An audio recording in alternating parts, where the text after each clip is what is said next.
بسم اللہ الرحمن الرحیم۔ السلام علیکم۔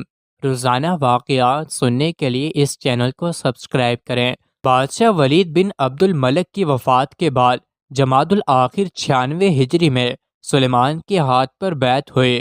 جہاد قسطنطنیہ کے لیے فوج روانہ کرنے کے بعد سلیمان نے وابق متصل قنصرین میں جہاد کے نتیجے کا انتظار کرتے ہوئے صفر 99 ہجری میں وفات پائے۔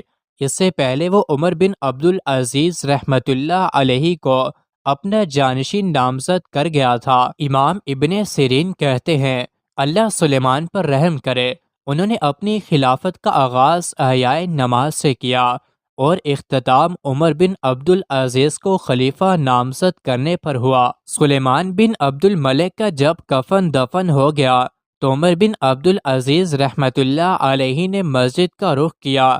آپ کے ہمراہ لوگ بھی ہو لیے۔ مسجد پہنچ کر ممبر کی زینت بنے اور لوگوں کا مجمع جمع ہو گیا۔ پھر یہ تقریر فرمائی، اے لوگو، حکومت کے عہدے میں میری آزمائش ہوئی ہے، جبکہ نہ تو میری یہ چاہت ہے، نہ کوئی طلب اور نہ ہی مسلمانوں کی طرف سے کوئی مشورہ ہے۔ تمہاری گردنوں پر جو میری بیعت کا بوجھ ہے، میں اسے اتارتا ہوں۔ تم لوگ اپنے لیے کوئی مناسب حاکم منتخب کر لو۔ یہ سن کر لوگوں کا ہجوم یک زبان ہو کر چیخ اٹھا، ہم نے آپ کو چن لیا ہے اے امیر المومنین، اور ہم آپ کی حکمرانی پر راضی ہیں۔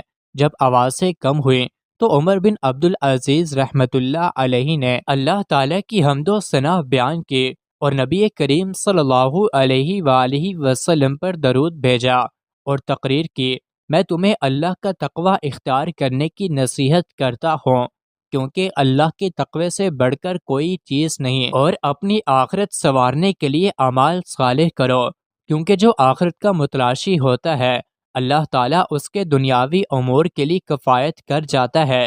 اپنے اندرونی معاملات کو درست کر لو، اللہ تعالیٰ تمہارے ظاہری معاملات کی اصلاح فرما دے گا۔ تم میں سے جو کوئی اپنے آباء و اجداد میں سے کسی پر فخر کرے گا، وہ زندگی ہی میں موت کے شکنجے میں گرفتار ہوگا۔ یہ امت اپنے پروردگار کے معاملے میں کبھی اختلاف کا شکار رہی، نہ اپنے نبی کے بارے میں اور نہ ہی اپنی کتاب قرآن کریم کے بارے میں، بلکہ اس امت کا اختلاف درم و دینار میں ہوا۔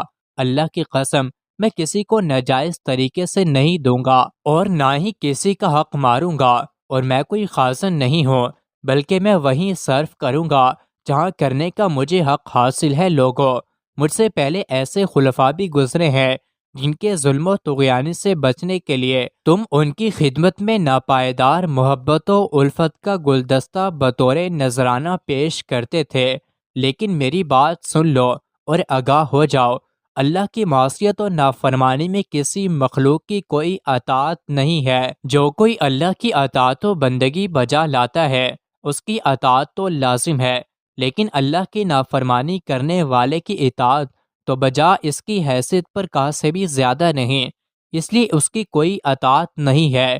میں تمہارے معاملے میں جب تک اللہ تعالیٰ کی اطاعت بجا لاؤں تم میری اطاعت کرنا، لیکن جب میں اللہ کی اطاعت چھوڑ دوں تو تم پر میری کسی بھی اطاعت کا حق نہیں۔ میں نے جو کچھ مناسب سمجھا کہا، اور عظیم و برتر اللہ سے اپنے اور تمہارے لیے مغفرت و بخشش کی دعا کرتا ہوں۔ خطبے سے فارغ ہوئے تو آپ نے زمین کے دھمکنے کی آواز سنی، چنانچہ انہوں نے پوچھا، یہ کیا ہے؟ لوگوں نے جواب دیا، اے امیر المومنین، یہ حکومتی سواریاں ہیں جو آپ کی خدمت کے لیے لائی گئی ہیں۔